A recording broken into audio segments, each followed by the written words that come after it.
सांसदों का समर्थन आपके पास है, लेकिन फिर दूसरी तरफ से ये भी क्लेम किया जाता है कि नहीं, ये संख्या कम है। देखिए, मैंने सुना है एक सांसद जिसने कहा कि 13 है या 14 है, तो मेरा प्रश्न उनसे है कि वो तो थे नहीं वहाँ, वो तो हमारे साथ सिग्नेचर भी नहीं किया, हमारे मीटिंग में भी थे नहीं, तो वो ज्योतिष है, उनको कैसा पता चला? ऐसा झूठ फैलाना ठीक बात नहीं है, गलत बात है। किसी के बारे में, मैं तो उनके बारे में झूठ नहीं बोलती हूँ, तो वो क्यों हमारे पीछे ये सब टांग लड़ा रहे हैं? उचित नहीं है। দিদি, মমতা বন্দ্যোপাধ্যায় তরফ থেকে কোন রকম ফোন কি পেয়েছেন? কোন রকম কথাবার্তা হয়েছে? আমার তো ওনার সঙ্গে টেলিফোনে প্রায় বছর 2-3 কথা হয়নি, এখনো সেইটাই রয়েছে। দিদি, এর পরে কি, মানে আপনারা চিঠি দিলেন, এর পরের পদক্ষেপ কি? আপনারা আলাদাভাবে বসবেন, আপনারা আলাদা তৃণমূল, এটা একটুখানি? না না, তৃণমূল আমরা আলাদা বা একসঙ্গে, এটা তো কোনো যৌক্তিকতা নেই এই কথাটার মধ্যে, এটা বানাবেন না। আমরা আলাদাভাবে কেন্দ্রীয় সরকার এবং রাজ্য সরকারের সঙ্গে সহযোগিতা করে উন্নয়নের স্বার্থে সার্বিকভাবে বাংলার উন্নয়ন এবং যার যার কনস্টিটিউয়েন্সির উন্নয়ন, আমাদের সংসদীয় এলাকায় কাজ পিছিয়ে যাচ্ছে, সেইগুলো এগিয়ে নিয়ে যাওয়ার জন্য আমরা আলাদা হয়ে বসতে চাইছি। मैम, मुख्य वजह क्या रही मैम? क्या खास वजह है कि आपने ये इतना बड़ा फैसला, ये 20 सांसदों ने अलग से क्या एनडीए को क्या एक अलग से दल बना करके उस तरफ जाएंगे, या फिर किस तरह से आगे की रणनीति? देखिए, आगे चल के पता चलेगा कि क्या होगा। अभी के लिए ये काफी नहीं है कि हम लोग काम करना चाहते हैं, बंगाल के लिए काम करना चाहते हैं, देश के लिए काम करना चाहते हैं, भारत को सुरक्षित रखने के लिए काम करना चाहते हैं। ये बहुत अहम मुद्दा है। मुझे पता नहीं आप समझते हैं कि नहीं, इससे ज्यादा मैं बोलूंगी भी नहीं, लेकिन देश का मुद्दा हमारे लिए बहुत अहम है। ममता बनर्जी ने रीच आउट करने की कोशिश की क्या? आपसे बात करने की कोशिश? कोई नहीं किया, कोई भी उधर से रीच आउट करने की कोशिश नहीं की। मैंने जो जिला सभापति थी, ये चुनाव में इसका जब नतीजा मुझे पता चला कि वहाँ अच्छा नहीं हुआ, मैंने जिम्मेवारी खुद पर लिया कि शायद मैं सभापति के तौर पे काम नहीं कर पाई, इसलिए मैंने उसको छोड़ दिया। उसके बाद भी कोई हमसे मुलाकात भी नहीं किया, फोन भी नहीं किया, गाली दिया। मतलब उन्होंने किसी को भौंकने के लिए छोड़ दिया, तो वो भौंकते रहे मेरे पीछे। मैं 67 अभी उम्र है, 40 साल से ममता बनर्जी के साथ हूँ। ये हमारे देखने का भी दिन आएगा, मैंने सोचा नहीं कि किसी को बोल देगा कि उसको गाली दो, ये ठीक बात नहीं है। জাগছে মানুষের মনে যে আপনারা তো 20 জন সাংসদ চিঠি দিলেন, আপনাদের আইডেন্টিটি কি হবে? তৃণমূল কংগ্রেস থাকবেন নাকি বিজেপিতে যোগ দেবেন? এটা তো আজকে চিঠি দেওয়া হলো, চিঠিটা এখনো অ্যাকসেপ্টেন্স লেটার আসেনি। আমি বললাম পরিষ্কারভাবে আমরা কাজ করার জন্য আলাদা বসে যোগাযোগ রাখবো, কেননা আপনারা জানেন যে বিগত দিনে, আমি বিগত দিনের কথা বলছি, আজকের আগে এই রাজ্য সরকারের আগের রাজ্য সরকার দিশা কমিটি বলে একটা কমিটি আছে, বিভিন্ন জায়গায় জল নিয়ে কমিটি আছে, স্বাস্থ্য নিয়ে কমিটি কেন্দ্রীয় সরকারের, আমাদের কোনো কিছুতে অংশগ্রহণ করতে দেওয়া হতো না। আমাদের এলাকায় জলের যে পাইপলাইন বসছিল, কাজ হয়নি। কেন্দ্রীয় সরকার থেকে কোনো কিছু একটা যদি কোনো সিস্টেম বলতো যে আমরা এইভাবে যৌথভাবে কাজ করব, আমাদের করতে দেওয়া হয়নি। তা আমরা তো মানুষের সাথে মানুষের ভোটে নির্বাচিত হয়েছি।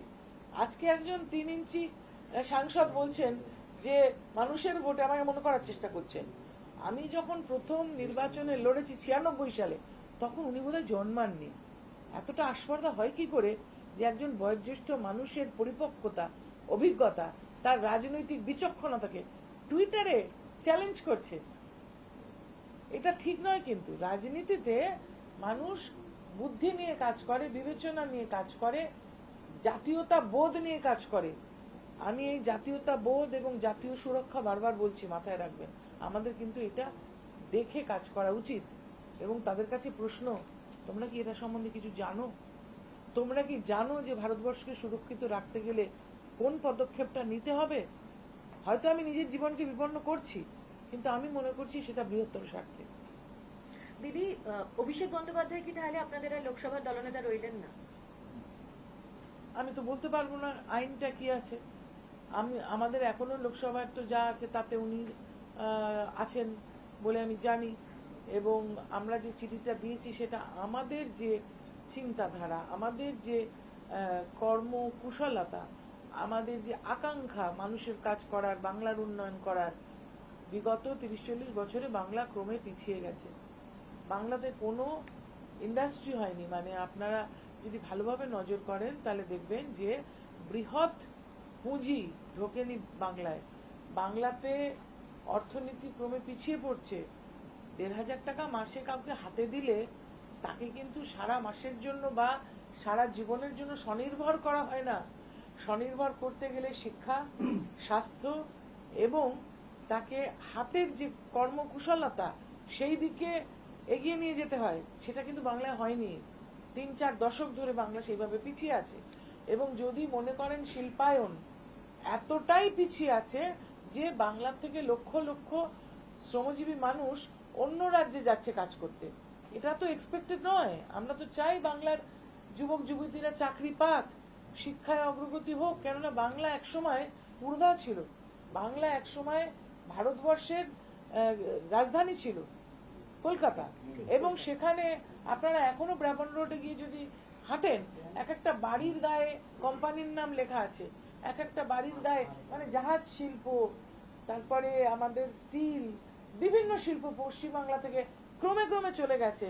35 বছর 34 বছর বামফ্রন্ট আমলে গেছে, বিগত 15 বছরেও বাংলার থেকে পাত্তারি কুটি সব কোনো শিল্প আসেনি বাংলায়। দিদি, আপনি চিফ হুইপ হিসেবে চিঠি দিয়েছেন, কিন্তু কয়েকদিন আগে সিদ্ধান্ত হয়েছিল যে আপনাকে চিফ হুইপ পদ থেকে সরিয়ে কল্যাণ বন্দ্যোপাধ্যায়কে আনা হয়েছে। তাহলে আপনি আজকে চিফ হুইপ হিসেবে কিভাবে দিলেন চিঠিটা? আমি চিফ হুইপ, সেটাই স্পিকার অফিস থেকে আমাকে বলা হয়েছে। আমি খবর নিয়েই সই করেছি, কেননা এখন আমাদের সংসদীয় কোনো সেশন নেই এবং যেটা দেওয়া হয়েছে সেটা অ্যাকসেপ্টেড হয়নি। সুতরাং ওনাদের রেকর্ডে, স্পিকারের রেকর্ডে আমার নামটাই আছে, সেই জন্য আমি চিফ হুইপ হিসেবে চিঠি দিয়েছি। मैडम, अभी तक आपकी तरफ से कोई प्रयास किया गया है ऑनरेबल स्पीकर साहब से कोई अपॉइंटमेंट लेने का?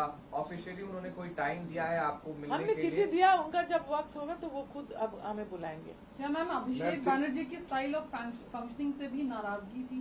नहीं, किसी को ऐसा मत बोलिए, मैंने नहीं कहा।